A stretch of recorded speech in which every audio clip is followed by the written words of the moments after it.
Ladies and gentlemen, welcome to the Quarantine Bunker Studio. I am your man out of Japan, Jay Contra, and we're here with another shop walkthrough reaction video. This time we are looking at the Surugaya specialty store in front of Akihabara Station. I believe it's called Akihabara Ekimae. I don't know if they've translated that to English or not, but this is probably like the newest retro shop in the Akihabara area, although it's part of the sort of the Surugaya chain conglomerate that's been around for a while. This shop has its ground floor is mostly like anime figures and other anime goods. Its second floor has other things that I actually don't think I've been to the second floor. But then the entire basement area, it's a bit small, cramped area, but it's all video games. And this is my video that I captured of the showcase. Now, what did I even want to say about it? Surugaya, it's a fine shop. I talk about it in separate videos about what Surugaya exactly is. We're going to see some cool stuff, so why don't we, instead of me rambling, just go on. So what do we have here? We actually have a lot of very interesting things here. Now, unfortunately, my face is going to be blocking this, but on the bottom left, there is the Pokemon Coliseum expansion disc, it's labeled not for sale. I don't know much about this, but it's worth apparently 7,700 yen. I should note that all of these prices are after tax, so they include Japan's 10% sales tax. And I'm not exactly sure if they do tax-free here, so I don't know if you can sort of take that out of the price. I should also note that as of the filming of this particular video, I think the exchange rate is 107 yen to the dollar. So please excuse some of my rough math. So in the very bottom center, we have Rondo of Blood for the PC Engine. Absolutely fantastic game. Highly recommend you playing it somehow. Here we've got this particular copy is being priced at about $180. Now, to me, that's a bit steep, although it's pretty standard for Akihabara. The problem with this particular one is that apparently the manual has, according to the sticker, some kind of damage to it. I don't know what that is. It's not very evident just looking at the front that you can see here. It's probably just either a small rip or a tear or maybe some creasing somewhere. It's probably not that big of a deal.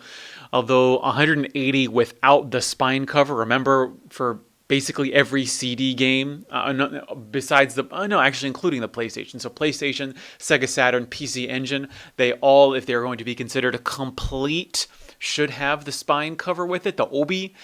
This one does not, and Surugaya does not actually price differently. So if you were lucky enough to find this with the obi, it would still be $180, whereas other places it would be more expensive because it had that completeness factor. Up at the top left, maybe not to me, but I think to most people would be the most interesting, and it's not surprising that it's the most expensive. It's Miss Peach World. This is a hacker. Like literally, it's just called, the company was called Hacker, made software for the Famicom. Now, I've never played this. I don't know much about it. I just know that it is very, very expensive, very hard to find. Although I feel like I've seen it out in the countryside for like $400. 600 in Akihabara is probably okay, but I don't know that much about it. To the right of that, we have Contra Hardcore. You can't see the label for it, but I know that cover anywhere, and that's going for about $320, which seems to have been what Contra Hardcore's leveled out to. The Sega Mega Drive / Sega Genesis is very expensive in Japan, especially for the rare stuff that is very sought after. Which is a shame because I want all of the Contras. The same goes for the Castlevania that's for the Mega Drive. It's very expensive in Japan. Over to the right, so that Xbox 360 game, I believe that's Raiden 4. That is going for, what is that, $65. That's actually not bad as far as I remember. Surugaya is really, really good. It's a really good place to go buy, like Xbox 360, PlayStation 2, that sort of like the PS3 era, because they really underpriced that stuff compared to what you might find it for in Mandarake. Although beneath that, we've got Dancing Sword for the Game Boy Advance. It's one of those rare, a lot of the same going for the Mega Drive. You have a lot of the rare and sought after Game Boy Advance games are getting very, very expensive. Well, I mean, they have been for the last year or two. And so Dancing Sword, I don't know much about it, but I do know that it's going here for $270, but I'm just not that familiar with the Game Boy Advance, so I can't tell you if that's a good price or not. Going over here, we've got a lot of, okay, all right. So actually, yeah, let's start from the far right then. Up at the very tippy top on the far right, we have Hagane going for 170-ish, $160. That's actually pretty good. And looking at the condition of it, I've seen much worse condition Hagane is going for like $200 plus. So that's not bad. We've got Demons, Devils, or sorry, Demons Blazon. I can't tell because of the glare. I'm sorry about the name there.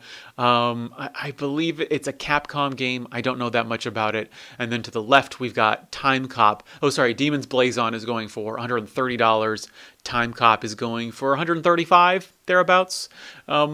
Maybe that's good. I don't know. But to the left of it, we've got what is that? Oh, that's interesting. I love it when they have the original price tag on it because this is the second Castlevania. It's like Akumajo Dorakura, The Legend of Cornell. I can't remember what the English name is. There were, of course, the two 3D Castlevanias that came out for the N64. This is the second one. The first one is very cheap. The second one is one of the most expensive games for the system. $80 here is a bit steep. Personally, I would try and find it for 50 or 60 if you shop around and maybe find it at a hard off. Maybe in Akihabara this is okay. And then I think what I see is, so I don't know, there's a little sticker on there beneath the N64 in the top right corner, and it says 1,500 yen. So at some point, either used or perhaps they were trying to clearance it out. This is going for about $15, anywhere from 10 to 20 years ago. So absolutely fascinating to me. Beneath Castlevania, we have the F-Zero X expansion kit for the 64DD. I believe you would pair this up with the cartridge F-Zero. You'd plug this into your 64DD, and I think that's where you can like make F-Zero tracks. I have no experience with this. I feel like it's going for $100. That feels expensive to me. I feel like it should be about 60 or 70. But again, it's one of the, like I have all of the N64 games, but I am not familiar with 64DD stuff because it was priced out of my range a long time ago. Then to the right, we've got the PC Engine. I believe it's a Hue card. Wow, that's Mado Monogatari. That looks like the same art as Puyo Puyo. I'm not sure if it has any connection or not, but it is going for $760. Wow, that seems like a lot. I didn't know that there was, like, I know there's expensive PC Engine games around. I didn't know this was one of the expensive ones, but I've never actually seen this before or noticed it. So maybe someone can tell me if this is actually worth it or not. What is possibly worth it, to the right, we've got Sapphire for the PC Engine CD going for $760. Now, because that includes tax, because the base price of this would be what, $700 thereabouts. This actually doesn't strike me as terribly bad. Sapphire, it got really, really, really expensive a long time ago, and I think it's one of those games that, despite I think a lot of interest moving away from the PC Engine, Sapphire has kind of stayed up there, and I think is ticking upwards very slowly. The trick with Sapphire is that while this is probably a genuine copy, I know I've seen tons of reproduction copies on eBay that look almost indistinguishable from the original. And also, this one does not have the obi, so it is not a complete copy of Sapphire, whereas maybe you could find it with the obi somewhere else for about the same price, but I'm just not sure about that. I actually don't know what a complete copy of Sapphire goes for. But again, I mean, Sapphire, amazing shooter. It's just really, it's one of those games where, much like Rondo of Blood, it's one of those games that I feel like people should play, but you shouldn't have to pay $700. I think it was on the PC Engine Mini that they ended up creating. So that's a way you can play it, or if there's another way you can play it. Okay, whoa, a lot of things here. Wasn't anticipating this. So we've got let's go start from the extreme right. We've got Spriggan Powered, complete in box by Nagsat going for $270 thereabouts, $280. Now, Spriggan Powered is a great shooter. It's a fine shooter. It's definitely a fine shooter. Loose, this can go for I think $80. Complete in box, I feel like I've seen it for $200 elsewhere, but that was a long time ago. Maybe it went up in price. Trying to name some of the things that I noticed. There's, what is it? Lapurasu is going for $130. Don't know about it. Final Fight Guy. I think is going for $90. Now, the thing about Final Fight Guy is it includes a music CD with it, and I've seen it very often go for $90 without the music CD. So if this is complete, then that's actually probably not a bad price. We got a bunch of Mega Drive games. Going from the right again, we've got SD Various going for $53. We've got Crying going for $56. Then we've got Panorama Cotton. That's about $56. That doesn't. Man, Cotton games are usually expensive, so I'm surprised to see a Cotton game for only like $50. Then we've got Twinkle Tail going for. Do my eyes deceive me, or is that $450? Oh my God. Okay, I don't know about that.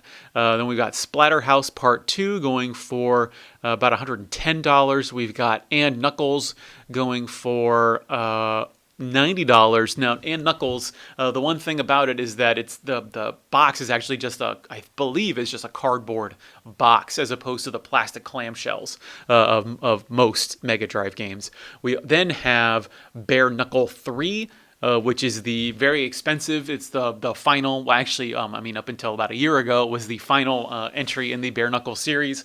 It's going here for about $110, and being inclusive of tax, that's kind of where the price has been sitting generally, from what I've noticed. Beneath them, before we get to the Pokemon games, beneath them we've got. I can't tell what that game is. I can't tell what that one is. That's $140. I've not seen that very often, so I don't know what it is. And then we've got a Moomin game that is upside down that's going for $170 for the Game Boy Color. Man, by Sunsoft. Didn't know. I know Moomin is a thing. I didn't know that was that big of a thing. Now, hopefully, we move over a little bit so that we can tell what else is there. Bare Knuckle 3 is one of those games that I'd really love to pick up. Absolutely love the what was it? Streets of Rage series. Absolutely fantastic, great music. Really want to play number 4 that came out recently as of the filming of this video. Excuse me. Now, before we go to the DS games, let's finish off the Famicom games. Although, is that Popeye game? No, so Popeye 2 is going for the Game Boy. The original Game Boy, and it is $90. Now, if you notice, the sticker says that the cartridge is dirty. Now, I don't know what that means. If you have an issue with a game like this, or if you see something that is concerning you, you can take it up to the counter, ask to see it, evaluate if it's worth it. Surugaya does price a little bit based on condition. So you can see here they have a sticker over what the original price might have been. Obviously hopefully been knocked down a few dollars because the software has been damaged or has not been cleaned properly. I don't know what the original price of this is. I don't even know what the value of this is exactly. But if you want it, it's $90 complete. And then to the left, we've got the Gradius. I believe this is the alpha version, it's like a tie-in with some bread company that they did back in the 80s, I want to say, where I think they have like a sticker on the original label, and I think they switched up some of the sprites to be bread. I think that's the story behind this. This used to be way more expensive back in the day when Famicom stuff was hot. I believe the price has gone down. $300 for this is actually the cheapest I've ever seen it. I don't know about the condition. It looks like there's some label fade on it. I don't know if this is actually what this is going for now. Then we've got 2 copies of Soul Silver. Now, interesting, that's a big price difference. So the one that's laying on the top is going for $45. It's actually not bad. It's a little bit over what I would normally pay, although it does include tax, so it's probably not that terrible. The thing about Pokemon Soul Silver and Heart Gold in Japan is, for one, I had a hell of a time finding them when I was actually looking for them, although I've noticed more of them now in the Tokyo area. And also you need to make sure it comes with the Poke Walker. It's got the inside box, and you've got the outside sort of cardboard box too, that you need to check the condition on. Now, what is interesting to me is you've got the one that is going for 5,000 yen, so about $45 on top, and then the one on the side, which is going for about $55. So that's about, an $11, $10 difference there. It's probably due to condition, and the $50 one might be missing the Poke Walker. Although I can't obviously see that because they've got it crammed into this small showcase. Next, we've got Heart Gold, which is going for $45, which is striking to me because Or do people just like more? They just like hard gold, or sorry, they like Soul Silver more than they like hard gold. I don't know. I was always a silver person myself, even back in the original Gen 2. Next, we've got Bubble Bobble DS going for $170. Wow, yeah, that's the thing is, I think the Game Boy Advance stuff got really expensive, and now you're starting to see super super expensive DS stuff, and it's not just uncommon stuff; it's the rare stuff getting very expensive. Because we've got on the far left, we've got Space Invaders Extreme 2, going for what's that, $80 thereabouts, and then we've got is that Moto Gakuen Sai no Oji Sama. I don't know what that is, but it's going for like $73. I would. That sounds like it's probably an Otome game, but don't quote me on it. Then we've got Rockman Exe 5, Twin Readers, I don't know, going for $72. Or no, sorry. No, $56. Now that's interesting because I thought all the Exe games, I thought a lot of the Mega Man games got packaged into those Switch collections. So it's surprising to me to see it that expensive, but I think Rockman, the later Rockman stuff, all the like Famicom and Super Famicom era Rockman stuff, those prices have dropped like a brick. But maybe the older stuff or the newer stuff is hitting that nostalgia bump, so maybe that's why it's going up in price. Now we've also got some Mega Drive games, more Mega Drive games on the left. We've got Rolling Thunder 2 for the Mega Drive going for $50. We've got Dangerous Seed by Namco going for $65. Oh, and we've got Super Ghouls and Ghosts, Super Ghosts and Goblins. I can't remember which is which, but that one does not have a price tag on it. That's interesting, and I wonder why not. Then we've got Uchu Sensha. No, sorry, I can't remember how to read that kanji, but it's like space battleship. Gomora, going for $225, assuming it's a shooter game. Then we've got Mado Monogatari 1 going for $90 for the Mega Drive, whereas I think it was like $800 for the PC Engine. Going along with the PSP, what was that? Tengai something, the fourth something.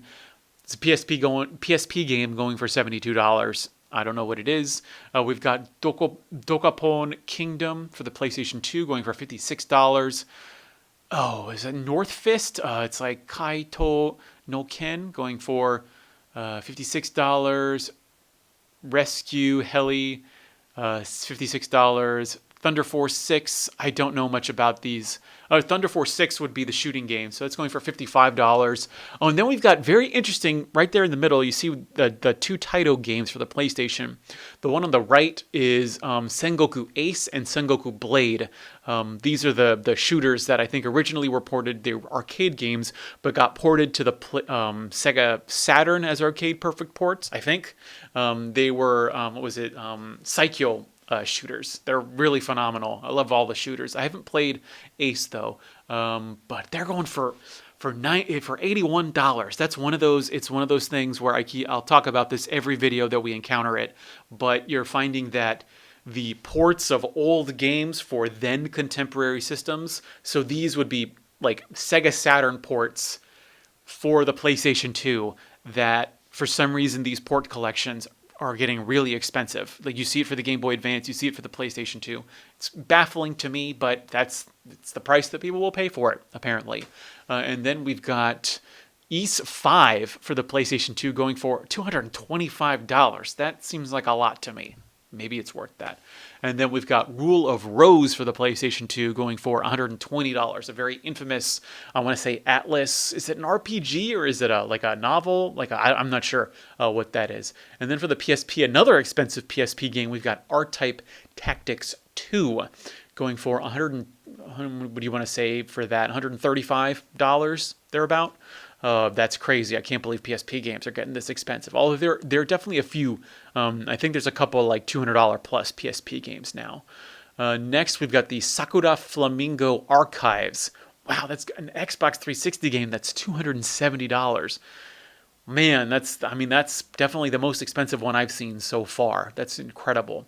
And then surprising to the left, we've got Double Dragon for the Super Famicom, only going complete for $50. I think that's really good. I feel like I've seen that for $80 elsewhere, so that's actually not bad, I think. And then we've got Undercover Cops, bottom left cartridge, going for $270. Or sorry, $250, taking into account the exchange rate. That is, that might be a good price. It used to be a lot of these Super Famicom games used to be really, really expensive, but they've gone down in price over, I want to say, the last year. I believe it's Undercover Cops is one of those beat 'em up games. I remember seeing it complete for like $700 a couple years ago, but I think I've seen it cheaper nowadays. To the right, we've got, what is that? Oh, it's like septillion. I forgot how to pronounce it. Septentrion. It's like this sort of not exactly point and click, but an adventure game where you're on a boat, and I think there's been some murders.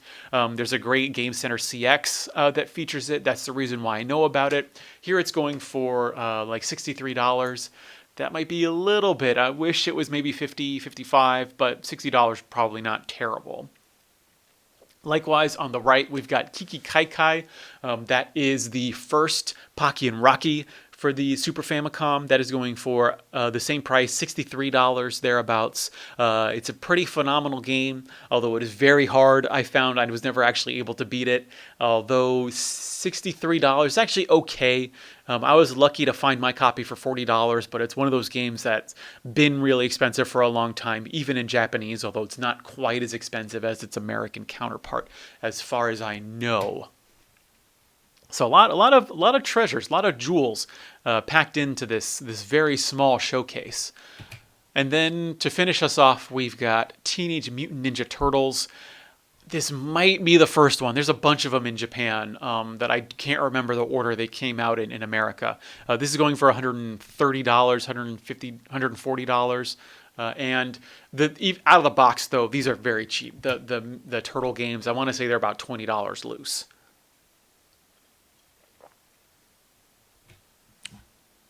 Okay, and then we've got on the top left, the big Sega Saturn game. This might be the most expensive Sega Saturn game. I actually can't say. I don't know what it's called because it's all kanji that I can't recognize, or I can't tell you how to say them. But it's going for, what is that, $630. I remember back in the day when this used to be like $500 at Surugaya, and it's like an action game that I've not heard like it's super phenomenal. Hey, if you're in there collecting Sega Saturn games, be my guest. But that's something that maybe will be the last game I'll get. And again, this is also, so what I talked about for spine covers, obis before, was the fact that Surugaya doesn't seem to charge differently based upon if it has the obi or not. But for an expensive game like this, that slim piece of paper could easily be worth anywhere from $50 to $100. So if you could find this at Mandarake, seeing comparable quality or condition, it might actually be cheaper than what you'd find it for at Surugaya. But then again, it's just one of those things where you got to shop around and see that for yourself. Interesting. So on the right, we've got Summer Carnival 92 Aruzadik.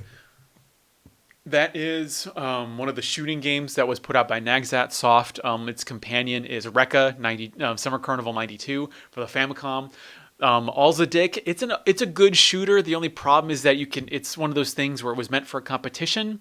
Back in like the early 90s, that's something they would do in Japan, was during the summer. They would have like these road shows that would go around to big Japanese cities, and you would like buy this software weeks ahead of time, play it, practice it, go to the competition, and try to get the high score. So there's not really a ton of story to it. It's just something that you play the same loop over and over again, just trying to get the best score you possibly can. It's fine. What is that? $65 thereabouts. That's an okay price. I know it's getting more and more expensive nowadays. Then we've got Rainbow Island going for $90. Now it does have the spine cover, I believe this one does, and so $90. Maybe that's a good price. I'm not sure. Is there anything here that I can even tell you about? Because I could list off some of these for you. I just don't know Deragetto, that's going for what, $63? Oh, there's Border Down, that's going for $230. That seems a bit pricey for Border Down, even though it is like a plus $200 plus game for the Dreamcast. Then we've got Nappletail for 80.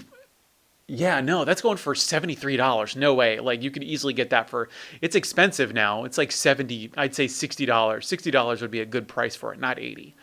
Let's see. Then we've got Kikayo, that's going for about $56. That's actually one of the few games. I was making a video earlier about Super Potato and how I thought overpriced Super Potato usually is, but actually, apparently on some you can find some of these cheaper at Super Potato, which is pretty rare for stuff. But Dreamcast stuff. Oh wow! And then they've got Sengoku Blade. So they have the original Sengoku Blade for the Sega Saturn. But I guess technically the original would be the arcade version. But this Sega Saturn version is going for $90, which without the OB is okay. It's fine. Then there's some loose. Let's see, we got a loose DS game on the left that I don't know. Game Boy Advance, PC Engine. Is that Rockman? No, that's Street Fighter Alpha 3 for the Game Boy Advance. That's going for $45. Alpha 3, man, basically everything besides the Dreamcast version is super expensive. That's crazy to me. Although, didn't it come out for the PlayStation 2? It must be cheaper for the PlayStation 2, I would think. And then a couple of other games. We got a Game & Watch that I do not recognize. Looks like a Donkey Kong one. How much is that going for? I'll tell you.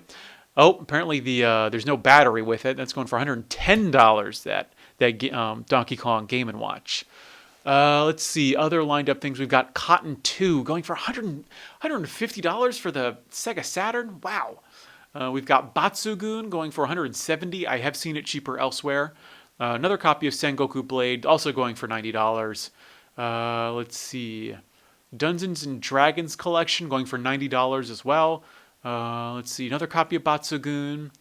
On the far right, we've got Spriggan Mark II going for, wow, 80, what was that? No, sorry, about $65. Not terrible for Spriggan Mark II. That'd be something worth picking up. If I had the money, that's what I would have picked up maybe. We've got Linda 3 going for about $110, $120. And then, what is it? Magician's Sword. Wow, and then F-Zero Climax for the Game Boy Advance. On the very far right, it's hard to see. We've got for the Game Boy Advance, wow, $140 for F-Zero Climax. Crazy to me that an F-Zero game would be so expensive. Is it that good? Going over some other things, we've got, let's see, Majo. So yeah, we've got the Castlevania, like sort of the parody Castlevania game. I can't remember what it's called in English, if it was ever even released in English. But it's going for a mystery price because you can't see it. That absolutely annoys me. That is my number one, I think, pet peeve about these showcases. And when they just start jamming stuff in to the point where you can't like see the price tag, it drives me absolutely nuts. And then we have what might be the most expensive Game Boy Advance game I've ever freaking seen. That's going for $630 for a Game Boy Advance game, my dudes. Oh man, what is that? Hold on, I've got all right, this is gonna be weird because I want to read it so I can give you the proper title. What is that? Is that Kiseko Gurumi? I don't even know what that is, but it's going for $630. I mean, was that more expensive? My short-term memory is failing me now, but I feel like that's even more expensive than the Miss Peach, the Super Miss Peach or whatever that we saw at the very beginning of the video. That's crazy to me. To its right, we've got Rockman 2 going for $160. That's actually not bad these days, considering that the Rockman prices have all kind of gone down, and Rockman 1 and 2 are the most expensive that you can find complete in box. And over to the right, we have one of the most expensive DS games. That is, what was it? Izuna Shiki. That is going for $200. And I think there's like 2 games in that series for the DS, and they are both very, very expensive. Okay, so I'm going to take a break. We've got a lot more in this showcase. I wasn't expecting even to have this many games in the showcase, simply because it's a very small store with a very small showcase. But you can see that we've seen, I mean, thousands upon maybe even tens of thousands of dollars worth of Japanese retro video games in here. So again, I'm gonna go take a break and film the next part. We've got more showcase coming at you. I've been your man out of Japan, Jay Contra. This has been the showcase at Surugaya Akihabara Ekimae. Thanks for watching. See you next time, and mahalo.